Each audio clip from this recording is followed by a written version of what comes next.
Oxidation number of central metal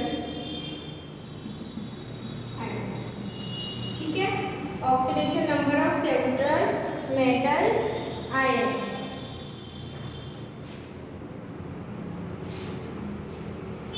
ये कौन सा चार्ज होगा, ऑक्सीडेशन चार्ज में कौन सा चार्ज होगा, जब हम लोग हमारे जैसे ये हमारा सेंट्रल मेटल आयन है तो इससे जितने लिगेंड्स है, ठीक है, इसको हटाने के बाद जो हमको वैलेंसी मिलती है वो हमारी क्या कहलाता है, क्या कहलाता है, ऑक्सीडेशन नंबर। डेफिनेशन हम लोग देख लेते हैं। What it is a charge present on the central metal ion, it is a charge, it is a charge present on the central metal atom. It is a charge present on the central metal atom when all the ligands and counter ions are removed. When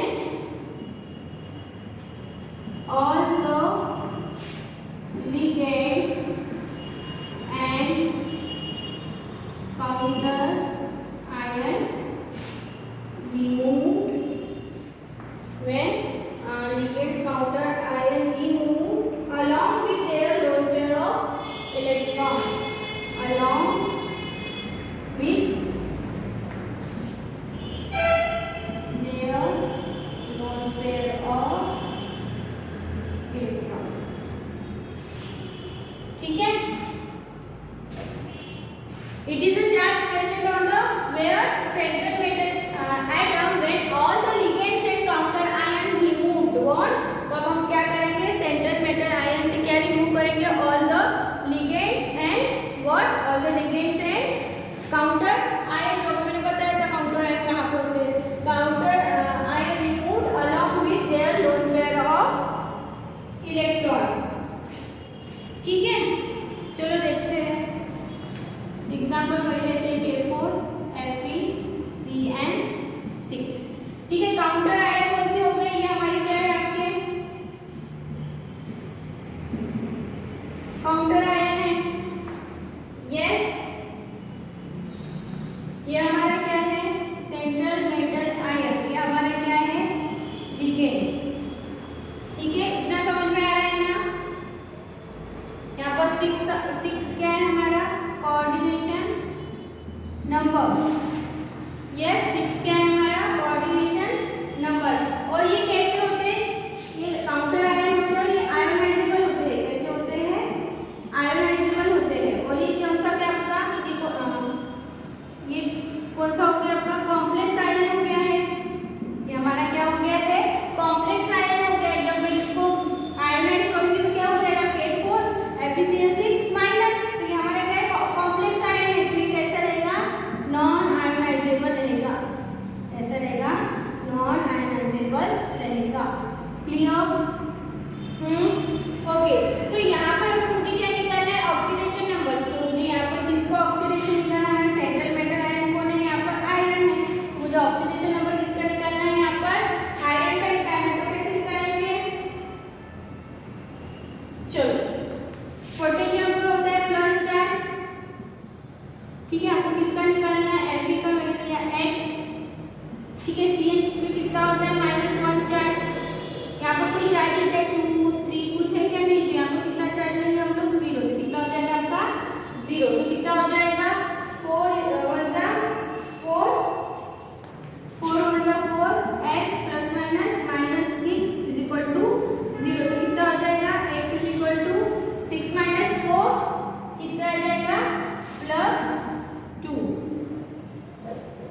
यहाँ पर iron के oxidation number कितना है, +2।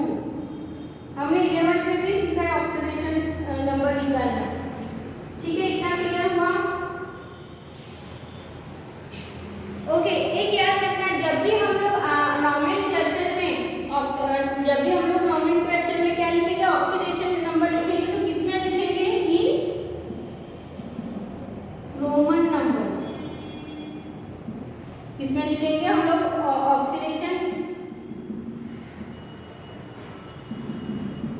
Oxidation number हम कौन सी इसमें number में लिखेंगे, रोमन नंबर में लिखेंगे, ठीक है। कैसे यहाँ से यहाँ पर आपका Fe आ जाएगा +2।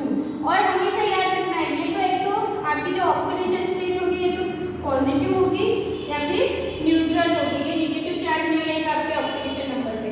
क्लियर हुआ? आगे बढ़े, ठीक है। चलो नेक्स्ट है आपका double salt in coordination complex.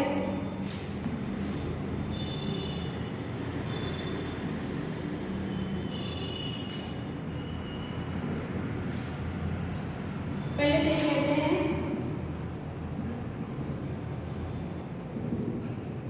Double salt.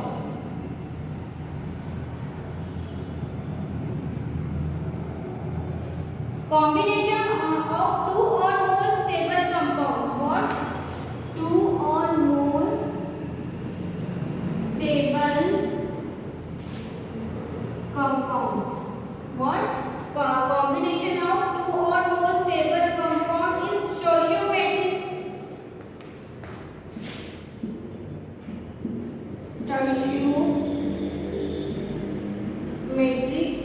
ratio. Stoichiometric ratio can give two types of substance. तो हमको कैसे देते हैं? Can give two types of substance, ठीक है। ये हमको देते हैं double salt and coordination complex, ठीक है। क्या करते हैं हम लोग पहले, चलो क्या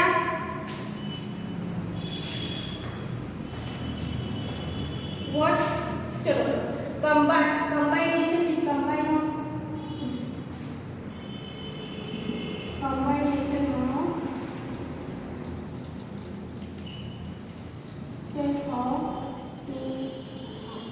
combination of two or more stable compound। कैसे कंपाउंड लेंगे, यहाँ पर स्टेबल कंपाउंड लेंगे, बट उनका रेशियो कैसा रहेगा? स्टोइचियोमेट्रिक रेशियो रहेगा। कैसा रेशियो रहेगा उनका? स्टोइचियोमेट्रिक रेशियो रहेगा। जब हम दो स्टेबल कंपाउंड लेते हैं जिनका रेशियो स्टोइचियोमेट्रिक रहता है तो हमको ये दो टाइप के सब्सटेंस देते हैं। एक आपका कैसा आएगा? पहला डबल सॉल्ट, हम देखते हैं फर्स्ट व्हाट डबल सॉल्ट देगा, और सेकंड हमको क्या देगा? Coordination complex. सेकंड क्या देगा हमको? Coordination complex. आपका देखते हैं क्या देगा। तो उसमें हम लोग पहले देखेंगे आपका, पहले हम लोग देखेंगे क्या देखेंगे हम लोग पहले double cation and anions are present in a proper stoichiometric ratio.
Double salt ऐसे सॉल्ट होते हैं जो वाटर में डिसॉल्व कंप्लीटली डिसॉल्व हो जाते हैं, हम लोग को क्या देते हैं, आयंस देते हैं। ठीक है, आयंस यहाँ पे दोनों आ जाएंगे, केटायन एंड एनायन। ठीक है, आगे बढ़े। नेक्स्ट है आपका कोऑर्डिनेशन कॉम्प्लेक्स।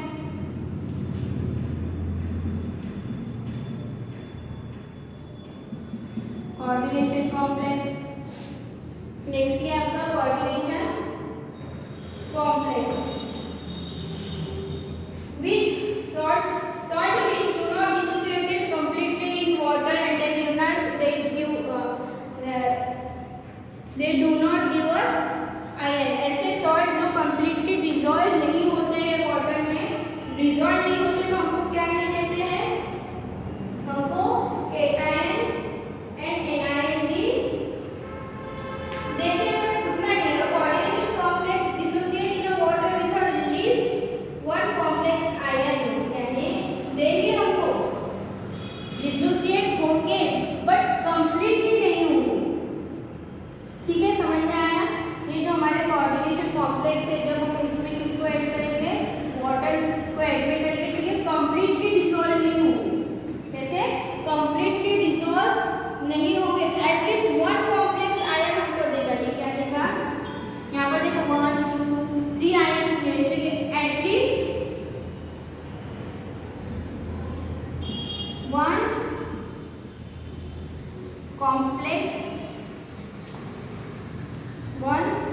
कॉम्प्लेक्स आयन हमको देगा। ठीक है, एग्जाम्पल आपका वही दे देते हैं,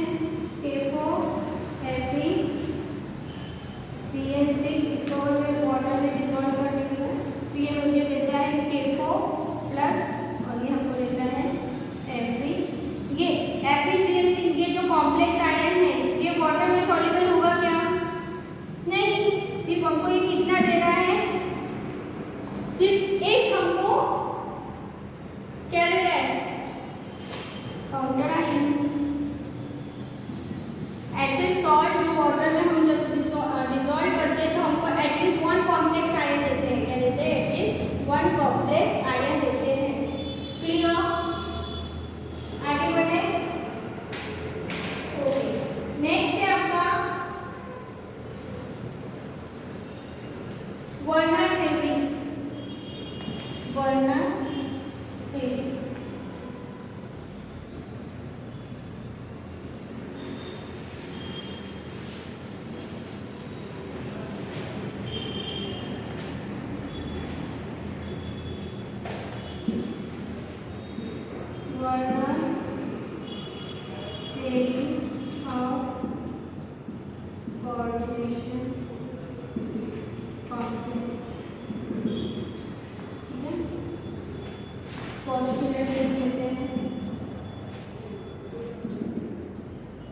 पोस्टुलेट देख लेते हैं हम लोग। फर्स्ट आपका पोस्टुलेट से आता है,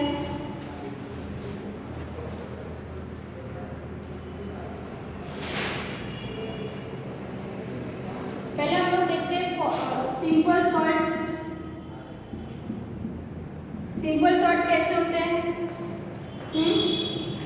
सिंपल सॉल्ट कैसे होते हैं, जैसे हो गया COCl2, मैं अगर COCl2 ले रही हूँ तो इसमें किसमें जाएगा, CO2 plus plus Cl2 minus, है ना।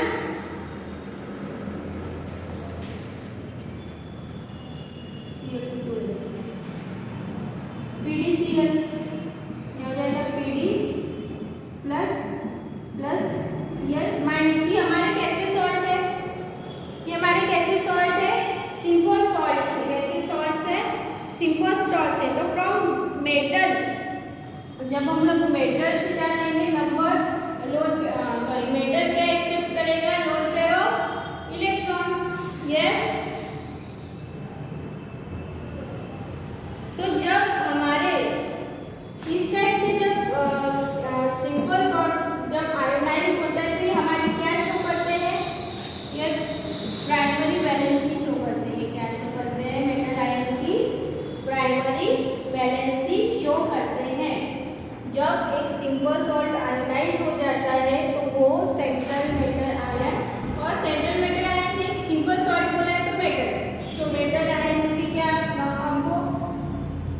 करते हैं, प्राइमरी वैलेंसी शो करते हैं। ठीक है, तो ये देखो यहाँ पर कोबाल्ट की कितनी है आपकी +2 है, बेरिलियम की कितनी है आपकी +1 है ना। कोबाल्ट और बेरिलियम का दोनों बेटा हो गया है।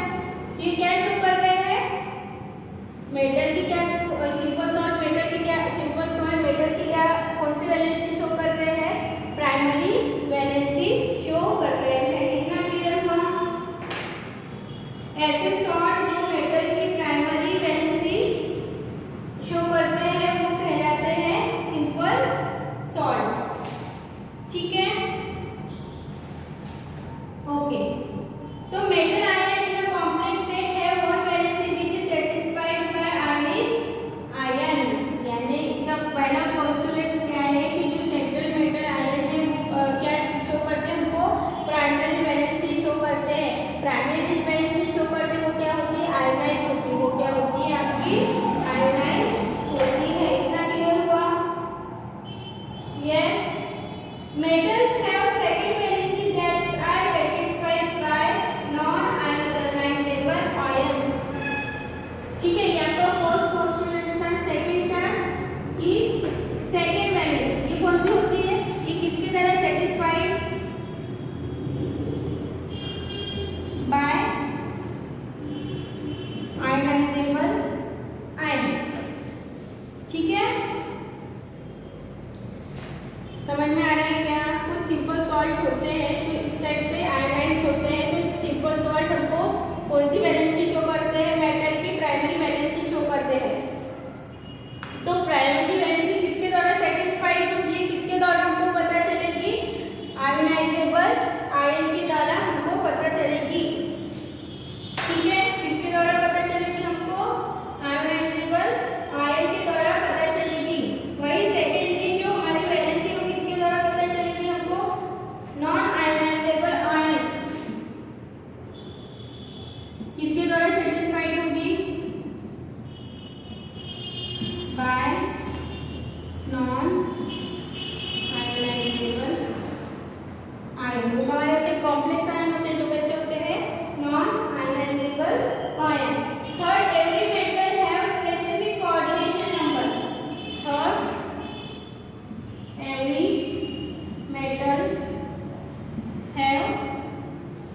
every metal have what, specific coordination number, a specific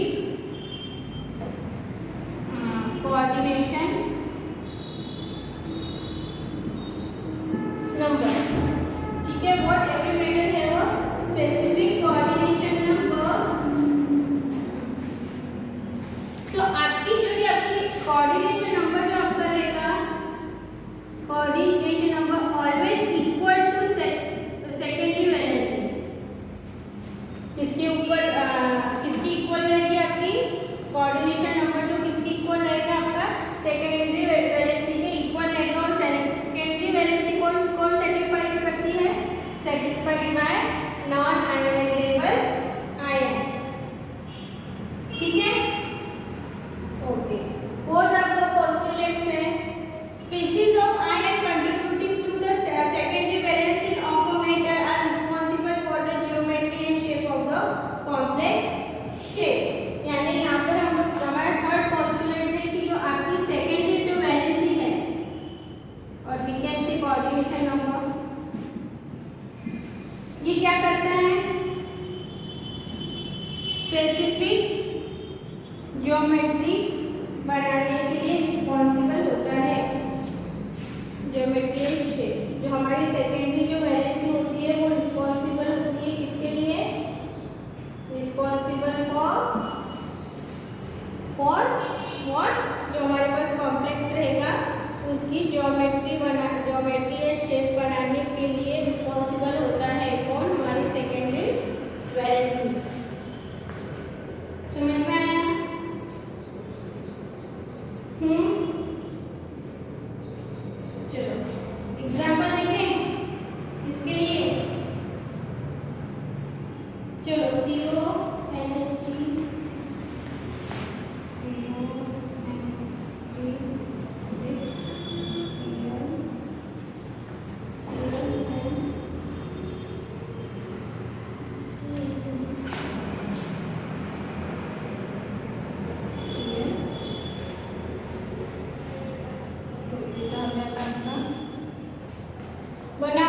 नहीं दिख रहा है क्या?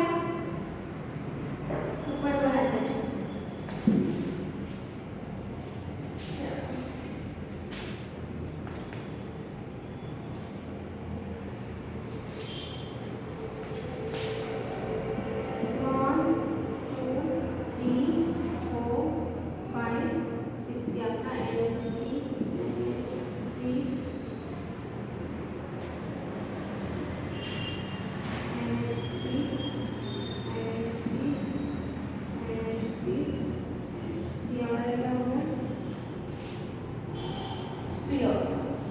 कोऑर्डिनेशन स्फीयर, उसके बाद आ जाएगा आपका Cl।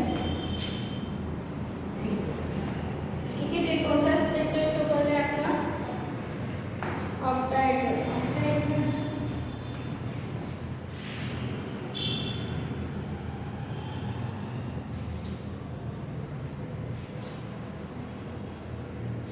तो हमारा क्या हो जाएगा? कोऑर्डिनेशन स्फीयर, और ये हो जाएगी हमारी सेकेंडरी वैलेंसी, ये हमारी हो जाएगी प्राइमरी वैलेंसी। ठीक है, और ये क्या होगी? आयनाइज होगी, आयनाइजेबल, और ये कैसे रहेगी? Non ionisable. ठीक है, समझ में आया? आगे बढ़े।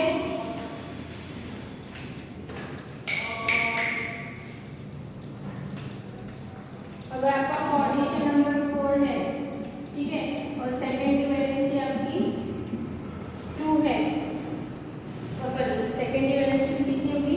4 होगी। तो कैसे बनाएंगे? ये मेटल आपका आ जाएगा 1, यहाँ पर एक लिगेंड आपका आ जाएगा। ठीक है, टेट्राहेड्रल कैसे बनाते हैं? वैसे बनाते हैं टेट्राहेड्रल। यहाँ पर आपका लिगेंड, यहाँ पर आपका लिगेंड, क्या हो जाएंगे? Tetrahedral.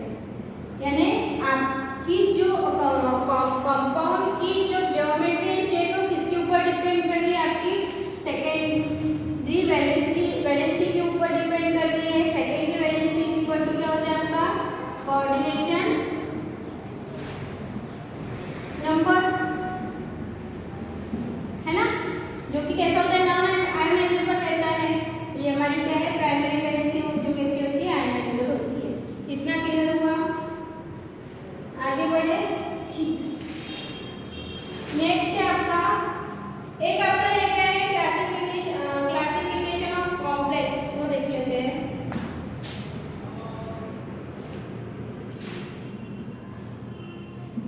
Classification of complex, classification of complex में हम लोग देखते हैं ये 2 टाइप के होंगे, होमोलेप्टिक एंड हेटेरोलेप्टिक। फर्स्ट होगा आपका homoleptic,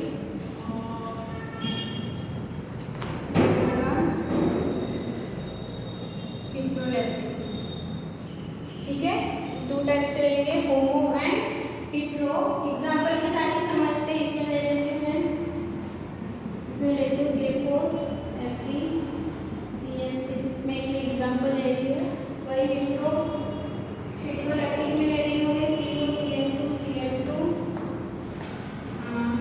CO CN2 CN2, then आपका आ जाता है फिर से CN। ठीक है, दोनों एग्जांपल डिफरेंट है। तो यहाँ पर जो लिगेंड रहेंगे और आर ऑफ सेम टाइप, जो आपके होमोलेप्टिक कॉम्प्लेक्स होंगे उसमें सब लिगेंड्स कैसे होंगे?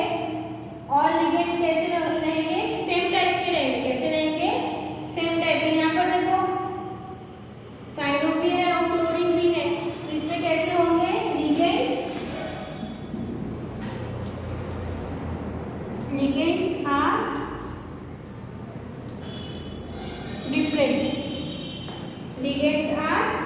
Different.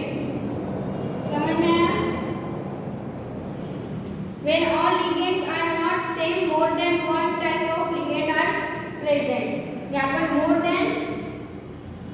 more than one ligand present है, more than one है, वो भी कैसे है? डिफरेंट है। इसमें आपको होमोलिंपिक कॉम्प्लेक्स